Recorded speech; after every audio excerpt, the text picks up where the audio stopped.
Wabarakatuh. Alhamdulillahirabbil alamin. Assalatu wassalamu ala asyrofil anbiya'i wa mursalin wa ala alihi washabihi ajmain. Saudaraku dimanapun berada, dikarenakan pada video sebelumnya kita berbicara tentang ulul albab yang bermakna orang-orang yang berakal, lalu kita juga berbicara bagaimana akal merupakan alat untuk berfikir.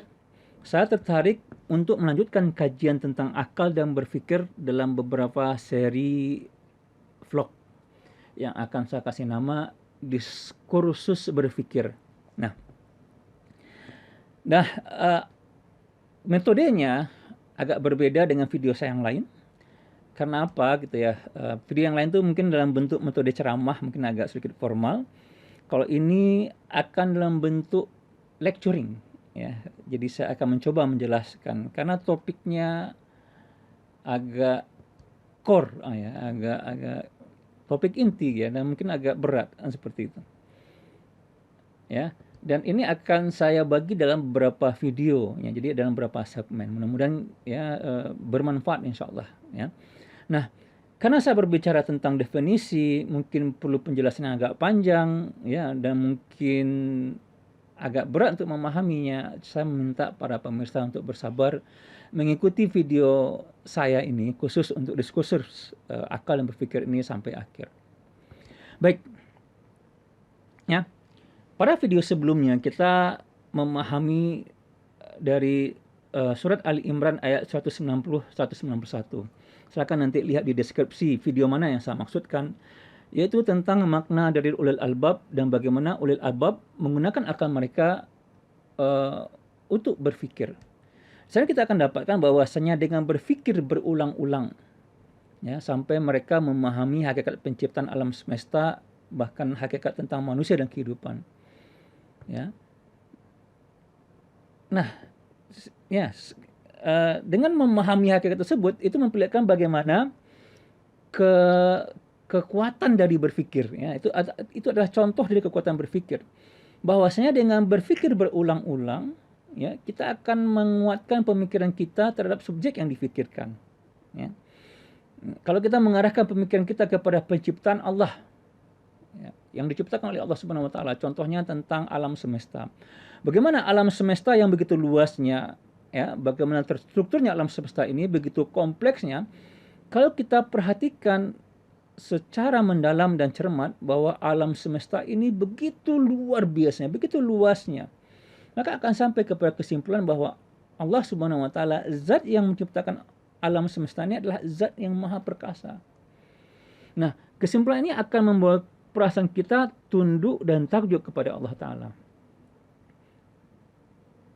Kemudian apabila kita ulangi lagi berfikir kita tentang penciptaan Allah Subhanahu wa taala yang lain, misalkan yang sedang menimpa kita pada saat sekarang ini, ya, menimpa manusia di dunia, yaitu wabah corona, ya. Kalau kita pikirkan virus corona, makhluk yang tidak bisa dilihat oleh mata manusia biasa, harus dengan bantuan mikroskop dengan pembesaran sampai 2 juta kali, baru manusia bisa tahu cara kerjanya. Coba, ya, virus yang begitu kecilnya mampu membuat manusia lumpuh sedunia. Dalam arti kata kegiatan manusia itu lumpuh, ya, kegiatan ekonominya, kegiatan sosialnya, gitu. Itu luar biasa itu. Kalau kita berpikir tentang hebatnya ciptaan Allah yang bernama virus corona ini, maka kita akan sampai pada satu kesimpulan bahwa Allah maha berkehendak. Apapun bisa terjadi kalau Allah menginginkan. Dan sehingga kita menjadi takut kepada Allah Ta'ala.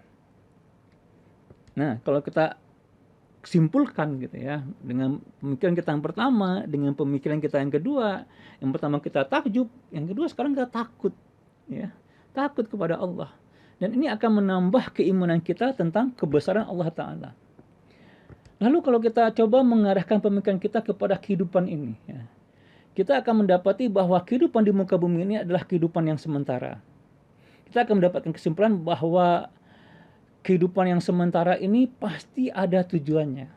Tidak mungkin diciptakan Allah, ya, dengan kesia-siaan begitu, ya, belaka begitu saja istilahnya.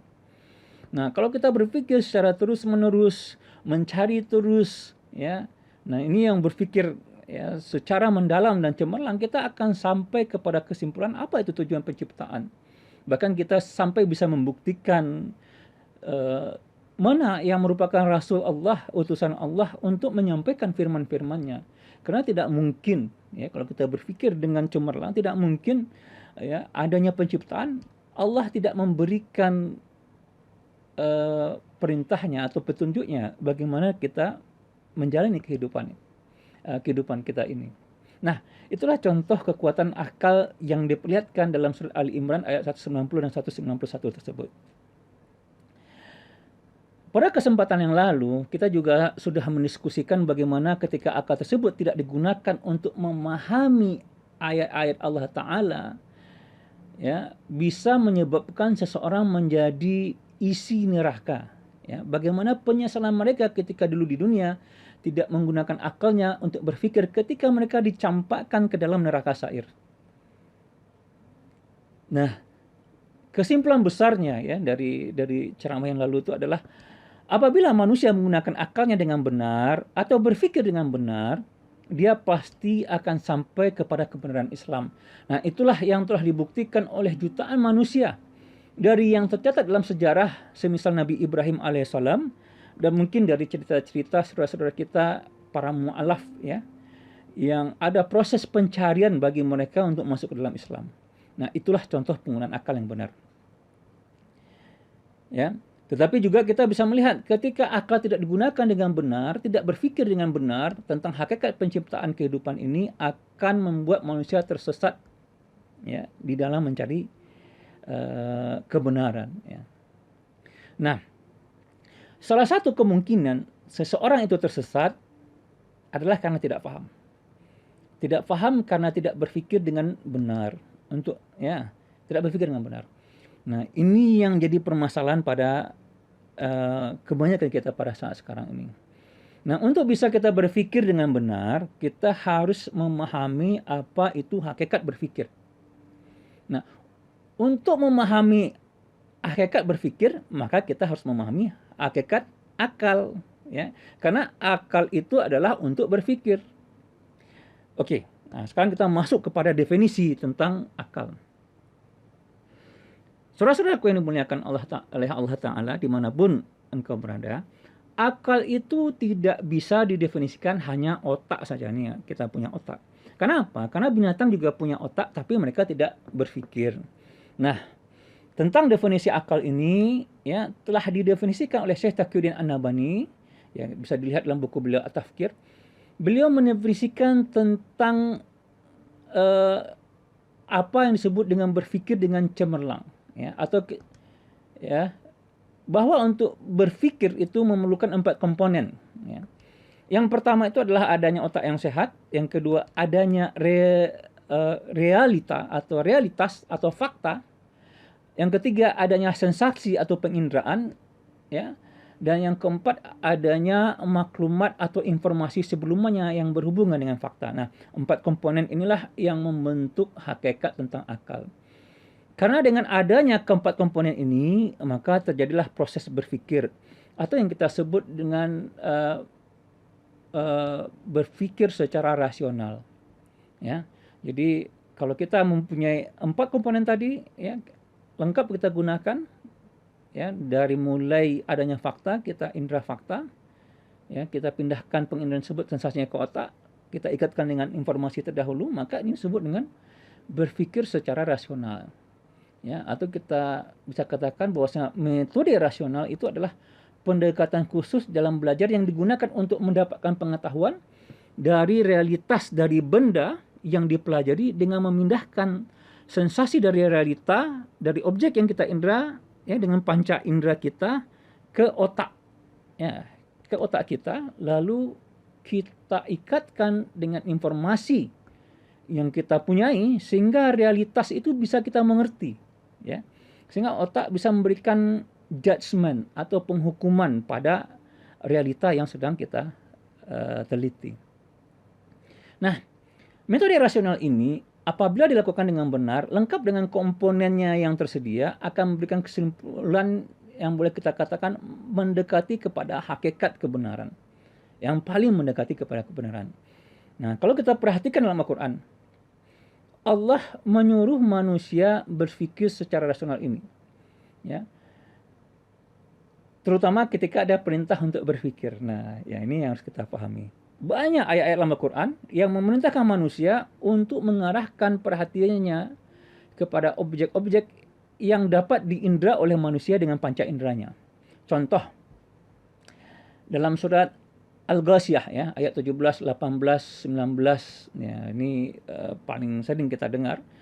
Ya, Allah Subhanahu wa taala berfirman, afala yanzuruna ilal ibli kaifa khuliqat, ya. Apakah mereka tidak memperhatikan unta bagaimana dia diciptakan, wa ilas sama'i kaifa rufi'at, dan langit bagaimana ia ditinggikan, dan seterusnya dan gunung bagaimana dia ditegakkan. Ini adalah bentuk perintah Allah agar akal manusia berpikir kepada realita-realita yang bisa diindra. Ya, contohnya tadi unta, langit, ya, gunung, bumi dan sebagainya. Itu adalah fakta-fakta yang nyata yang ada dan bisa diindra oleh manusia. Nah, maka kita sudah bisa ya membuktikan ya dalam Al-Quran ada 3 komponen untuk berpikir. Yang pertama itu adalah adanya realita. Ya, yang kedua itu adalah adanya penginderaan. Yang ketiga itu adalah otak yang gunakan. Itu adalah realita yang terindra ya. Nah, bukti tentang informasi terdahulu sebagai satu komponen akal yang harus ada dalam berpikir, itu bisa kita lihat dalam surah Al-Baqarah ayat 31, 32, dan 33. Nah, ini adalah ya, ayat ya yang bercerita ya, ya tentang bagaimana ketika Allah Subhanahu wa taala ya berfirman kepada para malaikatnya. Ya, Allah berfirman ya, wa isqala rabbuka lil malaikati inni ja'ilun fil ardi khalifah, ya. Bahwasanya Allah akan menciptakan khalifah di muka bumi. Kemudian para malaikat protes, ya. Nah, lalu Allah ya pada ayat berikutnya memberitahu atau memberi satu contoh kepada malaikat ya bagaimana Nabi Adam itu bisa lebih tahu benda-benda. Karena apa? Karena diberitahu oleh Allah Ta'ala informasi tentang benda-benda tersebut. Nah, itu dalam surat Al-Baqarah ayat 31.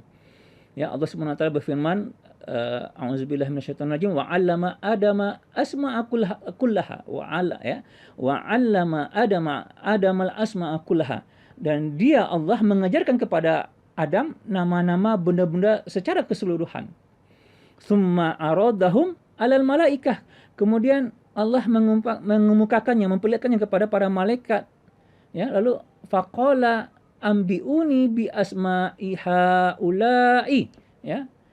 Lalu kata Allah, ya, ambiuni, ya, sebutkanlah kepadaku nama benda itu, ya, jika in kuntum shodikin, ya.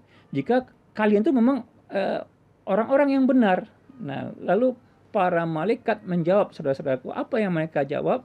Ya, mereka menjawab, subhanaka la ilma lana illa ma 'allamtana, ya, innaka antal alimul hakim. Nah, ini luar biasa ya. Mereka menjawab, maha suci engkau ya Allah, tidak ada yang kami ketahui selain dari apa yang telah engkau ajarkan kepada kami. Ya, sesungguhnya engkaulah yang maha mengetahui, lagi maha bijaksana, lagi maha bijaksana. Di sini, ya, kenapa para malaikat tidak mengetahui nama benda-benda yang didapatkan oleh Allah kepada mereka, walaupun benda-benda tersebut ada di hadapan mereka? Ya, bisa mereka indra? Jawabannya karena Allah tidak memberikan mereka informasi tentang benda-benda tersebut. Ya, dan ini berbeda dengan Nabi Adam yang diberi oleh Allah informasi tentang benda-benda tersebut. Ya, sebagaimana dalam firman Allah berikutnya, qala ya Adamu ambi'hum bi asma'ihim. Ya, falamma amba'ahum bi asma'ihim. Ya. Allah berkata kepada Adam, ya Adam, beritahukanlah kepada mereka nama-nama benda ini. Maka Adam memberitahukannya kepada mereka nama-nama benda tersebut. Jadi, saudara-saudaraku yang memuliakan Allah, berdasarkan ayat-ayat di atas, bahwa terjadinya proses berpikir selain otak yang sehat, harus ada pertama adalah fakta, lalu adanya penginderaan, lalu harus adanya informasi terdahulu terhadap fakta yang diindra. Sehingga kita bisa membuat kesimpulan terhadap fakta tersebut. Saudaraku yang dimuliakan oleh Allah Ta'ala, itulah hakikat tentang akal dan berfikir. Bahwa akal itu terdiri dari 4 komponen. Ya, fakta, penginderaan, otak, dan informasi terdahulu. Kemudian yang namanya berfikir adalah memindahkan sensasi yang dirasakan panca indera dari realitas atau objek ke otak dengan adanya informasi yang sebelumnya tentang objek tersebut sehingga realitas tersebut bisa dimengerti. Insya Allah ke depan kita akan mencoba memahami hakikat tentang akal dan berfikir. Kita akan masuk kepada topik bagaimana proses berfikir yang benar. Stay tune ya, tetap terus ya mengikuti diskursus berfikir ini, mudah-mudahan bermanfaat untuk kita semua. Wabillahi taufik wal hidayah. Wassalamualaikum warahmatullahi wabarakatuh.